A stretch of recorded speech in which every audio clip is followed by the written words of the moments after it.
ओम नमः शिवाय। तो भाई क्या हाल चाल आप लोगों के। आई होप आप सभी के सभी बहुत अच्छे होंगे। तो सर जी आज मैं बात करने वाला हूँ उस मूवी की जो कि बहुत लंबे समय से लोगों को इंतजार था और 500 करोड़ के बजट की बताई जाने वाली मूवी और जिससे लोगों की उम्मीद थी लगभग 1000 से 1500 करोड़ रुपए कमाने की। दूसरा 2 पार्टों में बनने वाली है। पहला पार्ट आज ही रिलीज किया गया है।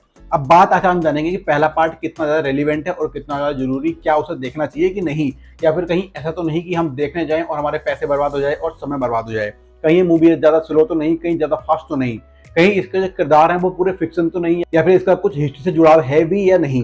तो आज हम इस बारे में सब चीजें क्लियर कर लेंगे। बात ये भी करेंगे कि इसके पॉजिटिव क्या है और इसके निगेटिव क्या है। तो सबसे पहले तो मैं आपको बता दूं इस मूवी में आपको हिस्ट्री मिलने वाली है, साथ में छोटे छोटे फिक्शंस भी देखने को मिलेंगे। अगर आप ये सोच रहे हैं कि 110% इसके अंदर हिस्ट्री मिलने वाली है तो वो तो नहीं होने वाला है। थोड़ा चेंजेस तो जरूर मिलेगा पर लेकिन हाँ इतना नहीं कि बिना बात के मसाले ऐड कर दिए गए हों। बिना बात के मसाले बिल्कुल ऐड नहीं किए गए हैं। एक सोबर स्टोरी रखी है और काफी हद तक रियलिस्टिक रखने की उम्मीदें इन्होंने हमारे अंदर जगाई रखी हैं ताकि हम देखें और हमें लगे कि हाँ ये रियल हो सकता है। क्योंकि इसके अंदर बिना बात के डायलॉग्स, बिना बात के विजुअल्स, बिना बात के सेट्स नहीं लगाए गए जिससे देखने से हमें ऐसा लगे वाह क्या कहना है। जैसे कि हमने बाहुबली और RRR के अंदर देखा था कि बड़े बड़े सेट्स, तो वो इसके अंदर बिल्कुल नहीं है।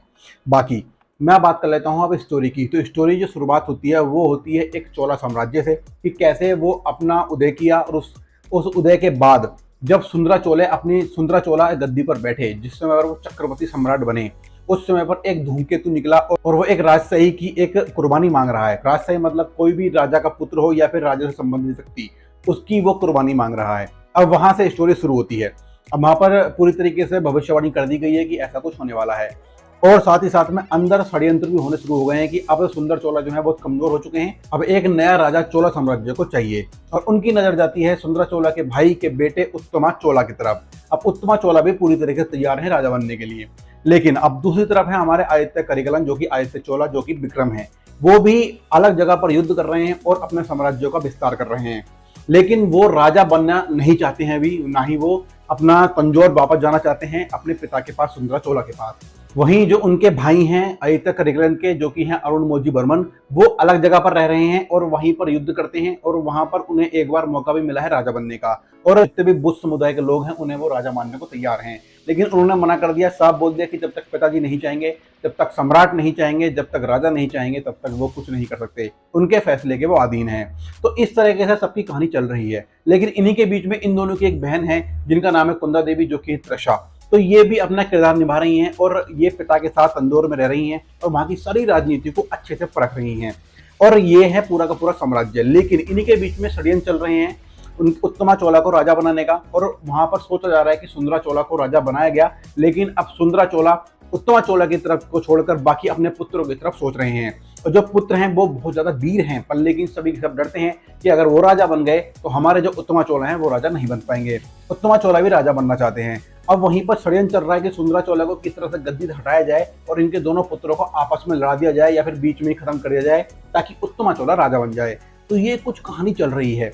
इन्हीं के बीच में एक रानी निकल कर आती है जिसका नाम है ऐश्वर्या राय बच्चन, जो कि नंदिनी है। अब ये जो है, पहले इनकी भी एक लव स्टोरी है विक्रम के साथ। वो जो आप मूवी देखेंगे तभी आपको चीजें क्लियर होंगी कि क्या लव स्टोरी है और क्या क्या इसमें पड़ाव मिलने वाले हैं। इस मूवी की जो मेन नींव है ना, वो नंदिनी पर टिकी हुई है, क्योंकि इसी की वजह से लड़ाइयाँ चल रही हैं सारी की सारी। मेन जो हो रही हैं, विक्रम अभी तक घर नहीं जाना चाहते, किसके कारण? नंदिनी के कारण। और यहाँ पर जो साम्राज्य है पूरा पूरा टूटने वाला है नंदिनी के कारण। वो इसलिए क्योंकि वो पांड्या साम्राज्य से संबंधित थी। विक्रम ने कुछ ऐसा कर दिया था जिससे नंदिनी बहुत ज्यादा हर्ट है और वो पूरी तरीके से बदला लेना चाहती है। तो भैया ये थी स्टोरी। अब स्टोरी इन द सेंस की शुरू से लेके एंड तक इसे पूरी तरीके से बांधने की कोशिश की है। 2 घंटे 40-45 मिनट की मूवी है और इसे पूरी तरीके से दिखाने की कोशिश की है मणि रत्नम जी ने। और काफी अच्छी स्टोरी बनाई है। ऐसा मैं बिल्कुल नहीं बोलूंगा कि आप बोर हो जाएंगे, बोर आप नहीं होने वाले।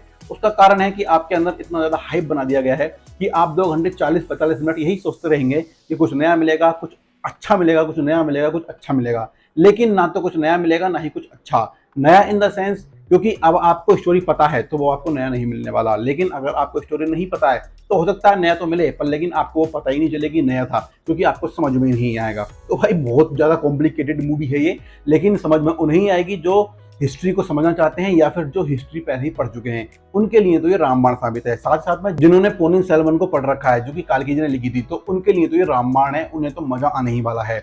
तो भाई ये तो रही स्टोरी, से रखते हैं साइड में।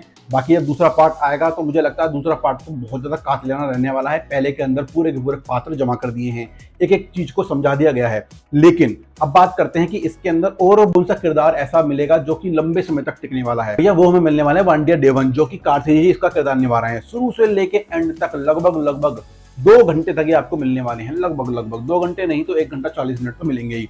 लेकिन वही जो विक्रम है, जो इस मूवी की नींव है, जिसकी वजह से लोग देखना चाह रहे हैं, भाई वो 20-25 मिनट का ही रोल है उनका पूरे मूवी के अंदर, इससे ज्यादा रोल नहीं है। सुंदरा चोला जो कि प्रकाश राज निभा रहे हैं, लगभग 5 मिनट का रोल है बस, उससे ऊपर 5 से 10 मिनट बस, इससे ऊपर रोल ही नहीं है उनका। तो कुछ बड़े बड़े किरदार जो लिए गए हैं, जो कि अरुण मोजी, तो उनका भी बहुत बड़ा किरदार नहीं है, मतलब हाफ टाइम के बाद तो वो पधारते हैं।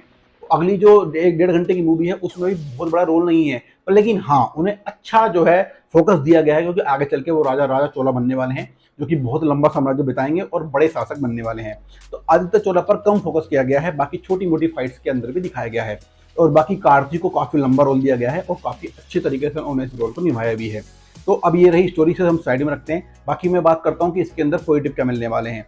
तो सर सबसे पहले तो पॉजिटिव ये मिलने वाले हैं कि इसके अंदर विक्रम है, क्योंकि सभी को मालूम है विक्रम जो है एक ऐसी स्टोरी पकड़ते हैं कि जो शानदार होती ही होती है, तो ये भी स्टोरी शानदार है। नेक्स्ट पॉइंट जो है वो है हिस्ट्री। ये भाई हमारी हिस्ट्री से संबंधित है, तो इसके अंदर फिक्शन तो मिलेगा पर लेकिन हमारे हिस्ट्री से संबंधित है। चोला साम्राज्य जो कि 9वीं शताब्दी के समय पर बहुत ज्यादा प्रचंड पर था, तो उसकी कहानी है, तो भाई ये देखना तो बनता है। उसके बाद इसके अंदर जो है बहुत सारे ऐसे बिना बात के विजुअल्स नहीं मिलने वाले हैं जिससे आपके अंदर खुशी मिल जाए कि यार कुछ ज्यादा ही बढ़िया भव्य मिल गया, नहीं। बहुत सोबर और ऑथेंटिक रहने की कोशिश की गई है ताकि लोग उससे कनेक्ट कर सकें कि हाँ ये हमारे साम्राज्य के समय की बात है। और अगला पॉइंट है कि ये पोनियन सेल्वन नोवेल से ली गई फिल्म है, तो सिंपल सी बात है ये बिल्कुल ओरिजिनल फिल्म है और ऑथेंटिक भी है। साथ ही साथ में वो किताब इतनी ज्यादा बिक चुकी है कि अब लोग यही समझते हैं कि वो शानदार किताब है और वो रियलिटी पर आधारित है। तो भाई सिंपल सी बात है, जब वहां से उठाओगे माल को और लोग इतना ज्यादा पढ़ते हैं, इतना ज्यादा भावुक हैं, उससे जुड़े हुए हैं, तो ये मूवी भी हिट होनी ही है और लोगों को अच्छी लगनी ही है। तो वही हो रहा है।